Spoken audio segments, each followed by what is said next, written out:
Hello friends, good morning అందరికీ. అందరికీ ముందుగా నాగుల పంచమి శుభాకాంక్షలు. అయితే ఈరోజు నాగుల పంచమి పండుగ అందరూ మీకు తెలిసిందే. చాలామంది భక్తి శ్రద్ధలతో నాగమ్మ తల్లిని పూజిస్తూ ఉంటారు.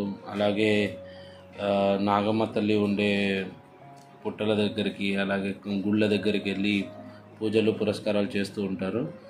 కానీ దేవత అంటూ చెప్పుకుంటూ నాగపాములను ముఖ్యంగా మనం ట్రీట్ చేస్తున్న తీరు, వాటిని ఏ విధంగా మనం ట్రీట్ చేస్తున్నాం, దేవత అనే పేరుతో నాగుపాముల్ని ఎలా హింసలకు గురి చేస్తున్నాం అనేది కొద్దిగా మీకు చెప్పాలనుకుంటున్నాను. ముఖ్యంగా చూసుకున్నట్లయితే ఈరోజు చాలామంది భక్తితో నాగుల పంచమి సందర్భంగా గుడి దగ్గరికి వెళ్ళి పుట్టల దగ్గర పాలు పోస్తూ ఉంటారు. కొన్ని సందర్భాల్లో పాములు బయటికి వచ్చి పాలు తాగుతున్నట్టు, లేకపోతే ముఖ్యంగా పాములు పట్టుకునే వాళ్ళు పాముల్ని ఇంటి వరకు తీసుకొని వచ్చి కానీ, లేదా గుడి దగ్గర కూర్చొని అందరి దగ్గర నుంచి పాలు తాపించడానికి డబ్బులు కూడా వసూలు చేస్తూ ఉంటారు. అది కూడా మీరు చూస్తూ ఉండొచ్చు. లేదా పాముల్ని ఆడిస్తూ ఉంటారు. ఇది చట్టపరంగా విరుద్ధం. వైల్డ్ లైఫ్ ప్రొటెక్షన్ యాక్ట్ 1972 ప్రకారం వన్యప్రాణి సంరక్షణ చట్టం.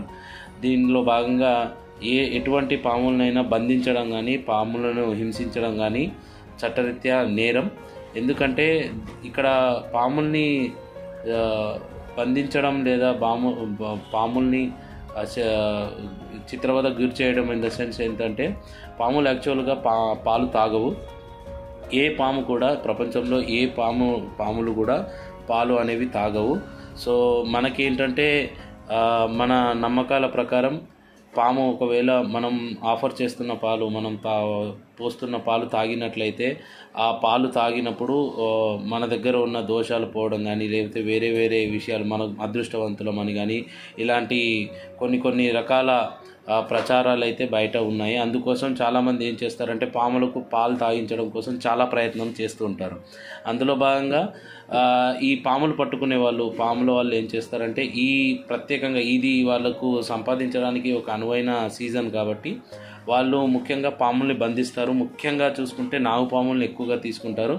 ఎందుకంటే నాగమ్మ తల్లిని మనం పూజించే తీరు కావచ్చు, మన భక్తి కావచ్చు, వాళ్ళు క్యాష్ చేసుకోవడం కోసం వీటిని 2 వారాల కంటే ముందే, అంటే నాగుల పంచమి పండుగ రావడానికి ముందే వాటిని బంధిస్తారు. బంధించడం ఇన్ ద సెన్స్ పట్టుకొని బుట్టలో వేసేసి వాటికి ఎటువంటి ఆహారం ఇవ్వకుండా వాటిని అలాగే కనీసం 5 నుంచి 10 రోజులు వాటిని బాగా ఆకలితో ఉండేలా చేస్తారు. సో ఆ విధంగా చేయడం వల్ల ఏమవుతుందంటే వాటికి చాలా ఆకలితోనూ అలాగే నీరసంగానూ ఉంటాయి పాములు. అటువంటి సందర్భంలో మనం ఏం చేస్తామంటే నాగుల పంచమి నాడు వాటికి పాలు అనేది ఆఫర్ చేస్తారు. ముఖ్యంగా చూసుకుంటే పాములు ఏవైనా కానీ అన్ని రకాల పాములు ముఖ్యంగా మాంసాహార జీవులు. అవి వాటికంటే చిన్న జంతువుల్ని, పక్షుల్ని వేటాడి చంపి తింటాయి. కొన్ని జంతువులు శరీరాన్ని చుట్టేసి కండరాల్ని, వేటాడే జంతువు యొక్క కండరాల్ని నలిపేయడం ద్వారా వాటిని చంపి తింటాయి. కొన్ని పాములు వచ్చేసి జంతువుల్ని కాటు వేసి విషం ద్వారా చంపేసి తింటాయి. సో ఆ విధంగా చూసుకున్నట్లయితే నాగుపాములు విషపూరితమైనవి. వాటికి విషం ఉంటుంది కాబట్టి వాటి విషాన్ని బారి నుంచి తప్పించుకోవడానికి ఈ పాముల వాళ్ళు రకరకాల పద్ధతులు అనేవి పాటిస్తారు. అందులో ముఖ్యంగా పాముల కూరల్ని పీకేయడం. అన్నిటికంటే ముందు ముఖ్యంగా వారు చేసే పని వచ్చేసి పాముల్ని కూరలతో సహా పీకేస్తారు. అప్పుడు ఏమవుతుందంటే పాము కాటు వేసినా కూడా దాని కూరలు లేకపోవడం వల్ల విషం అనేది శరీరంలో చేరకుండా ఉండేదానికి వీళ్ళ పరిస్థితి అనేది ఏర్పడుతుంది. సో ఆ విధంగా దాని ముఖ్య ఆయుధమైన, అంటే తనను తాను రక్షించుకోవడానికి కానీ, లేదా తనను ఆహారాన్ని సంపాదించుకోవడానికి వీలుగా ఉండే కూరల్ని పీకేయడం ద్వారా వాటిని సగం చంపేస్తారు. బతుకుండగానే సగం చంపేస్తారు ఒక సెన్స్లో చూడాలంటే. ఈ మాట నేను ఎందుకు అంటున్నానంటే, ఈ పాముల్ని పట్టుకొని వాటిని పాలు తాగించిన తర్వాత, వాటిని ఆడించిన తర్వాత, వాటి ద్వారా డబ్బులు సంపాదించిన తర్వాత మళ్ళీ వీటిని వదిలేస్తారు. సో అలాంటి సమయంలో ఏమవుతుందంటే ముఖ్యంగా నాగుపాములకు వాటి ఆహారాన్ని సంపాదించుకోవడానికి కావాల్సింది విషం, అంటే కాటు వేయడానికి కూరలు కావాలి, అవి ఉండవు ఒకటి. సెకండ్ థింగ్ వచ్చేసి ఇవి ఎక్కువగా పాలను తాగేసి ఉంటాయి. సో పాలు అనేవి యాక్చువల్గా మనం ఏ విధంగా చిన్న పిల్లలకు, అప్పుడే పుట్టిన పిల్లలకు పాలు తప్పించి వేరే ఆహార పదార్థాలు ఎలా ఇవ్వమో, ఎందుకు ఇవ్వము అంటే వారికి ఆహారాన్ని జీర్ణం చేసుకునే శక్తి ఉండదు. చిన్నపిల్లలు ఎట్లనో పాములకు కూడా పాలను జీర్ణం చేసుకునే శక్తి అస్సలు లేదు. సో పాలలో ఉండే ఎంజైమ్స్ని విచ్ఛిన్నం చేసి జీర్ణమయ్యే విధంగా ఆ రకమైన మెకానిజం పాముల యొక్క జీర్ణాశయానికి లేదు కాబట్టి, ఆ పవర్ లేదు కాబట్టి పాములు పాలను తాగవు, తాగినా కూడా జీర్ణం చేసుకోలేవు. మనం సినిమాల్లో చూసినట్లు కావచ్చు, లేకపోతే కొన్ని సందర్భాల్లో లైవ్గా పాము పాలు తాగుతున్నట్టు చూపించే సందర్భాల్లో కావచ్చు.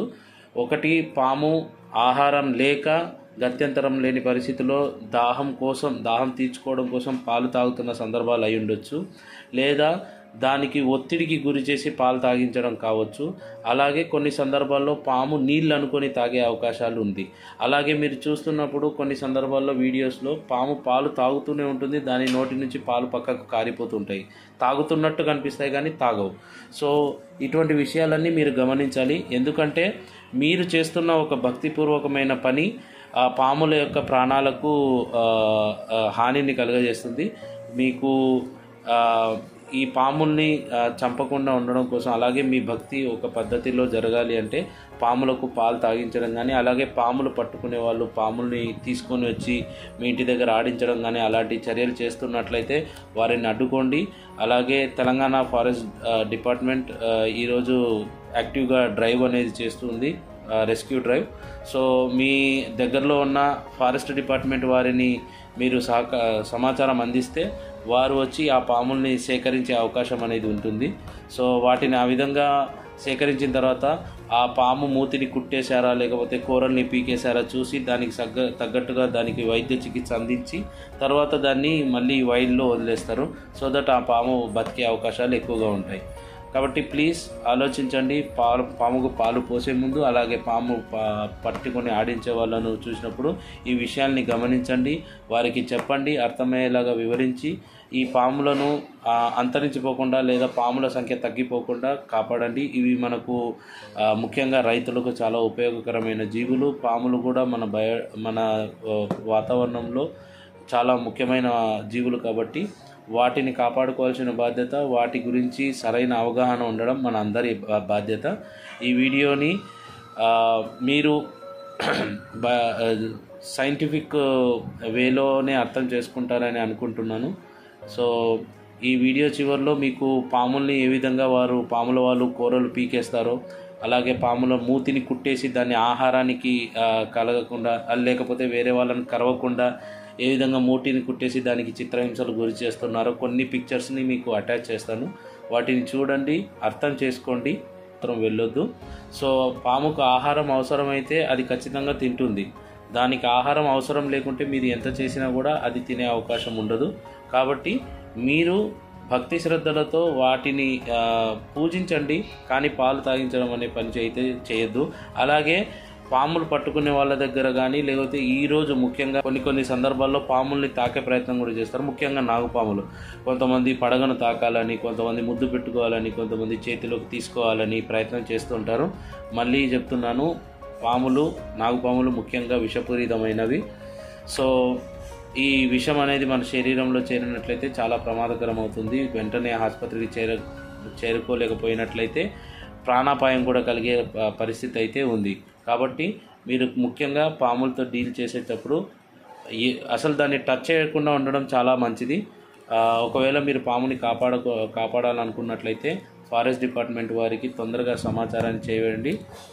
వారు ఆ సమాచారాన్ని అందుకొని అక్కడికి వెళ్ళి ఆ పామును సురక్షితంగా కాపాడి మళ్ళీ దానిని మామూలు ఆరోగ్య స్థితికి తీసుకొని వచ్చి వైల్డ్లో వదిలే అవకాశం అనేది ఉంటుంది. సో ఈ చిన్న మెసేజ్ మీ అందరికీ అర్థమైందని అనుకుంటున్నాను. కావాలంటే మీరు ఈ విషయాల గురించి గూగుల్ చేసి కూడా తెలుసుకోవచ్చు. ఈ వీడియో అందరికీ పాములపైన జరుగుతున్న అకృత్యాలకు లేదా పాములకు జరుగుతున్న అన్యాయానికి సంబంధించింది మాత్రమే కాబట్టి ఆ కోణంలో చూడాల్సిందిగా భావిస్తున్నాను. అంతేగాని ఈ వీడియోలో ఎటువంటి మతానికి కానీ ఎటువంటి నమ్మకాలకు కానీ విరుద్ధమైతే కాదు ఈ వీడియో. సో అందరూ అర్థం చేసుకుంటారని కోరుకుంటున్నాను. Thank you very much.